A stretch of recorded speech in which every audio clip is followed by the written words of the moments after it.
Turn the music up a little bit. There you go. Let's go over just a hair right there. Now, come on back in. Okay, we're good. It's recording now? That's recorded. I'm gonna give it a second. I'm gonna get ready. Go ahead and get the music going if you want. I see what you're Because saying. now Yeah, I can yeah, yeah. edit now. Yeah. Bring the music up.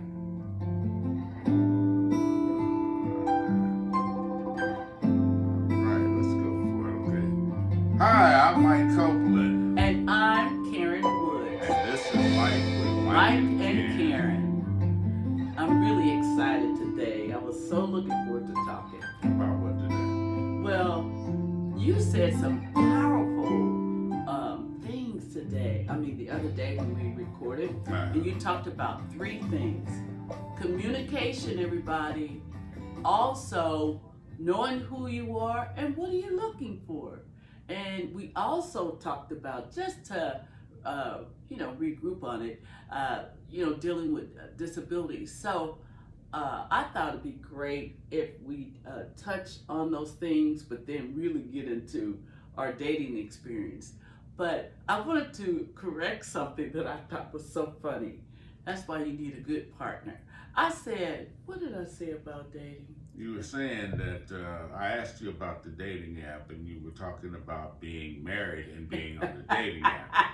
And I had to say, you're on the dating app and you're married. Well, that's kind of a red flag right there. Okay, I'm so sorry. What I meant was, I was thinking about married couples. Like, sometimes there might be struggles with communication and that kind of thing, and you haven't went on dates and you haven't done anything but been in a rut of routine. So we want to talk about that kind of stuff too. And I wanted to include people who were widowed, that had lost a spouse and trying to get back out there in the dating game. But I wanted to share a little bit, honey, about my disability. Go ahead. Okay, so one of the things that I wanted to talk about is I've had this disability of legal blindness, for a very long time. It started at the age of 3 years old, and by the time I got older, glaucoma set in, retinal degeneration set in, and cataract set in, and so my optic nerve got destroyed. So the way I see in this eye, my central visions are missing, and the color of blindness is a light haze with sparkly lights and camera glare looking out of this eye. So when I look at my handsome boyfriend, I can't really see him, but he is cute. But then out of this eye, I can see the top of people's heads, but the blindness in this eye is darker. So it's a dark shadow in this eye and a white haze in the other. But when I look out and see both parts are missing, so that's why it's extremely important. Life can be my best friend or worst enemy. So one of the things that I love when we first got started, remember you said, honey, let me help you the way I want to help you. And talk about in our, we've been together, for a while, haven't we? A little over a year. A little over a year. So talk about how you started out, wanting to help me, and how we worked it out. Not knowing anything about blindness, my first instinct was to kind of like be a protector, almost a seeing eye dog, basically, I guess, that could speak. And so I thought I was doing the right thing. However, after a few times, I realized that, me walking up, trying to grab your hand and telling you, there's a hole over there, grab a hold of it, and we had a discussion. We were able to talk about the fact that communication. I was more trying to I don't even know how to put it, trying to be like a general, okay, stand at attention, stand here, don't move, take my hand, the handrail is 2 inches to the left, 4 inches to the bottom. You got a step coming up. There's a hole. Look out for the fence.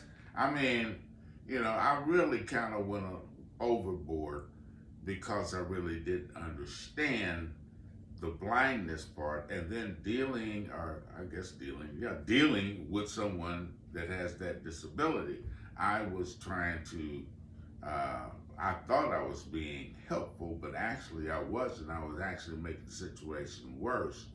And we had to have a talk about it. And, at first she said, well, this is the way me and my friends do it, and blah, blah. And I'm thinking to myself, well, I'm not your friend, and I don't want to do it this way. I want to do it that way. But it worked out that I started to listen a little bit, and then I realized, okay, we can have it kind of like both ways, because, I still get to do, I don't boss her around or try to tell her all these things, but, we walk and hold hands together, and she's able to sense where I'm going. I may have to point out, that there is a drop off right here because she can't see it. And we're walking side by side. When she's with her friends, she's walking behind them. And I have my hand on her shoulder. She does. She puts her hands on their shoulder. Yeah. But that's with her friends. Now you're out with your man or your boyfriend. You ain't walking behind me with your hand on my shoulder. You're walking beside me. So we have to have that, and we've managed to handle that pretty well. So. That's one of the areas where we talk about communication and being able to talk to someone. There's a lot of areas where communication, if you could just take the time and talk to each other, you would find that you could get along a lot better. And even when you start dating, if you don't talk to the person that you're trying to date, and if you're not expressing yourself to that person, and they're not able to express themselves to you, it's never going to work. I mean, people communication, even in marriage, is key. Yeah. Communication is number one in my book. If you cannot talk to each other, then you're not going to be able to have a successful relationship. That being said, I want to go back to one thing that I did say yesterday also. You got to know, what are you looking for? Yes. We're not kids. We don't have, and this is not being morbid or anything, we don't have 25, 30 years. Come on, preach something. I'm 72. 25 years from now, I'm going to be what? 97? Yeah. I ain't going to care. Now, honey. I mean, I'm probably eating spring spinach and gumming my onion. No. But the thing of it is, we don't have that 25, 30 year period to try to build our relationship over a long period of time. We need to know what we're trying to do now. Where are we trying to go now? Most people our age have a couple of things. They have children. They have their own home. Yes. They have their own car. They have their own just about everything. So the only thing missing is someone to share their life with. Yeah. And share being the ultimate word, not change. Come on, now you got to preach. Go on. When you say share your life, you're sharing each other's life. Yeah. Karen has her life, and I take part in it. I have my life, and she takes part in mine, but she doesn't dictate to me my life, and I don't dictate to her life. You think that's about right? I think that's about right. I'd love to add to that, because communication is the key, what Michael and I were saying. And we have respect for each other's, boundaries, and that, is so important. I just said, didn't I? Okay, anyway, that's a private joke. That's a private joke. I always say, but anyway, we have to have honest, transparent communication. I have my life. We live in 2 different states. That's a couple of hours away. And I have my own place. I live on my own. Even with my disability, I live on my own, and Michael has his place. And we work it out, when we come and visit. But the thing is, you have to be secure in who you are. One of the things we were talking about before we, got on camera was the games that people play Oh in yeah. communication. I would love you to talk about how, we're not trying to be critical, but this has been our experience. So, ladies, I've asked Michael to share some of the experiences when women try to be catty or manipulative, and then I'll talk about the guys a little bit. Okay, well, one thing with the women and trying to be catty, I guess you would say, you got to remember, a lot of the women that you're going to meet at this age level have been in relationships, Independent. for years. The husband may have died, or something has happened to the husband, and now after being married for 25 years, 30 years, now they're finding themselves out here alone. Mm-hmm.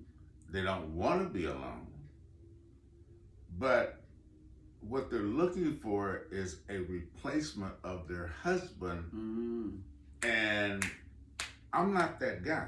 Mm-hmm. Where you used to tell him what he could or could not do, Mm-hmm. that's not working with me. Mm-hmm.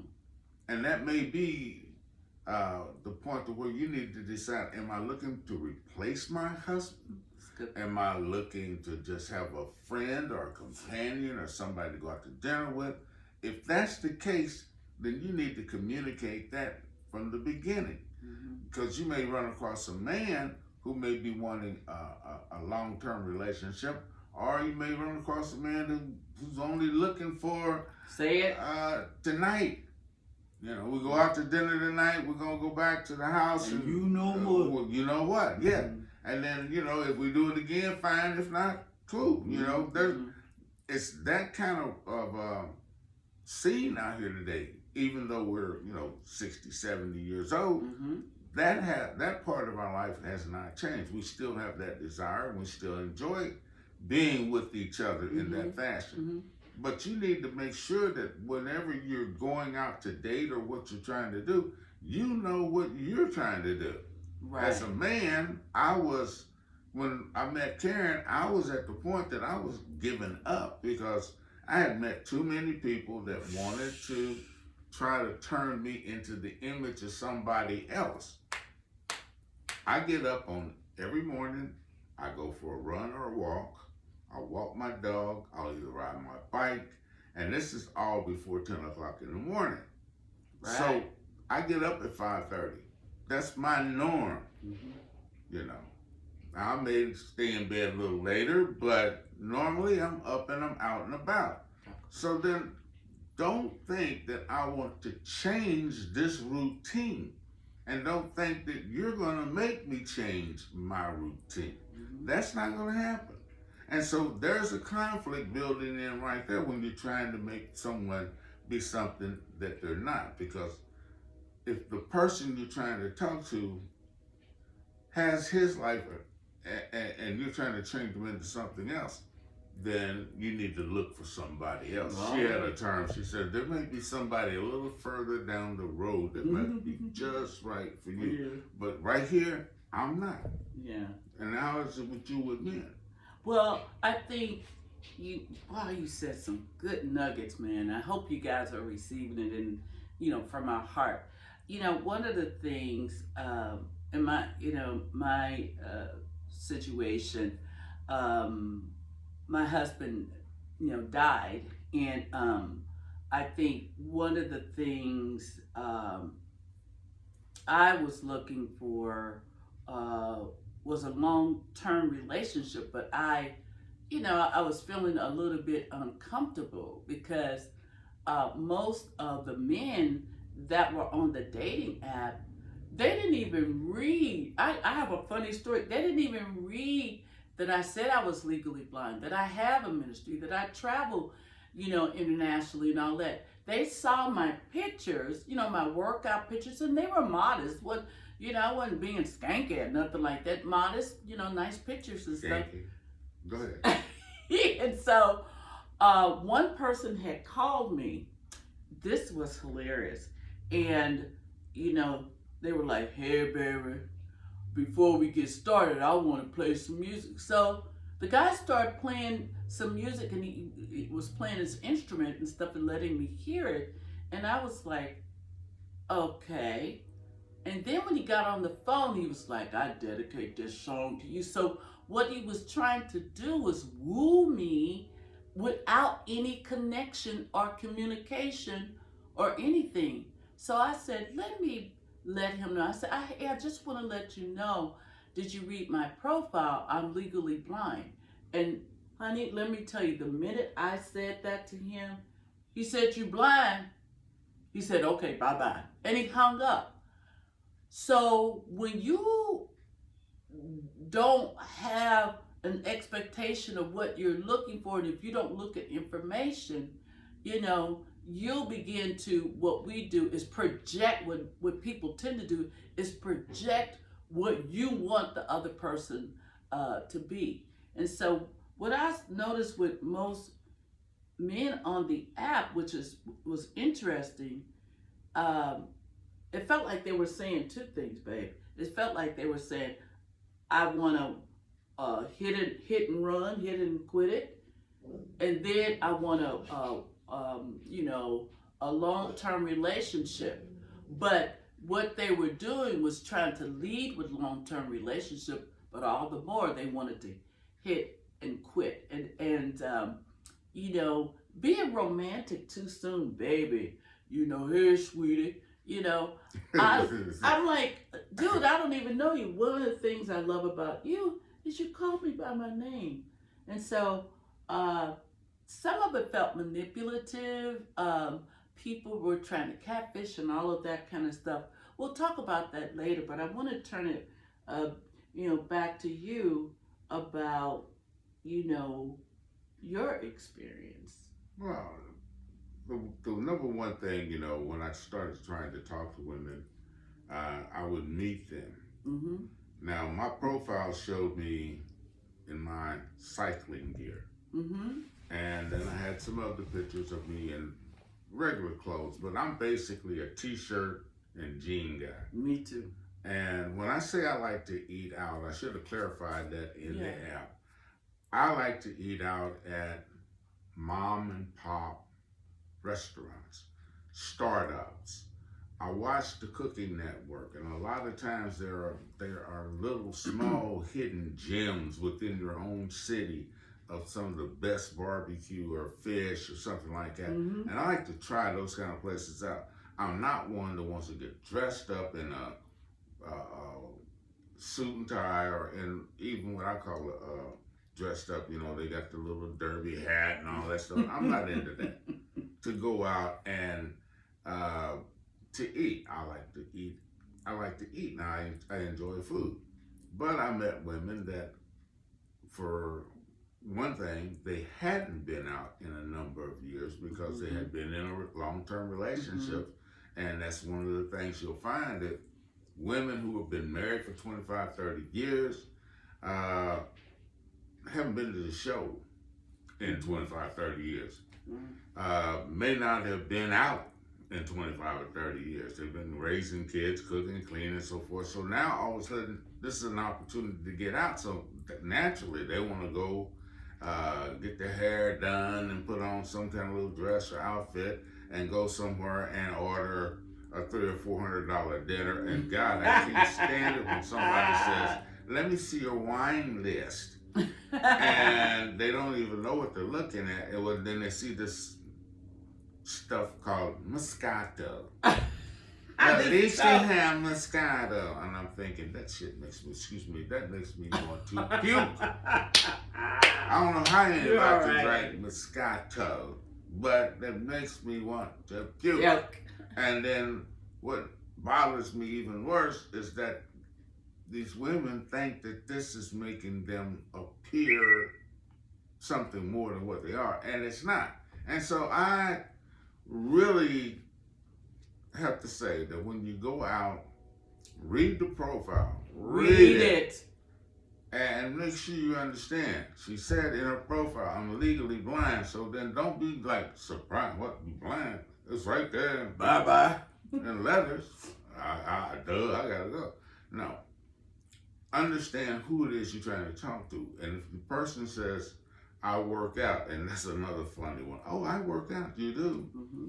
Well, okay. Then you meet them, and yeah, they worked out 5 years ago, and the picture you're looking at is 5 years old. That doesn't account for the 35 pounds they picked up in the meantime. I'm not saying that weight's an issue, but at least put a current, up-to-date picture on there. Yes. And I think we're running out of time I think so. again. So I'm going to tell you right now, this is Mike.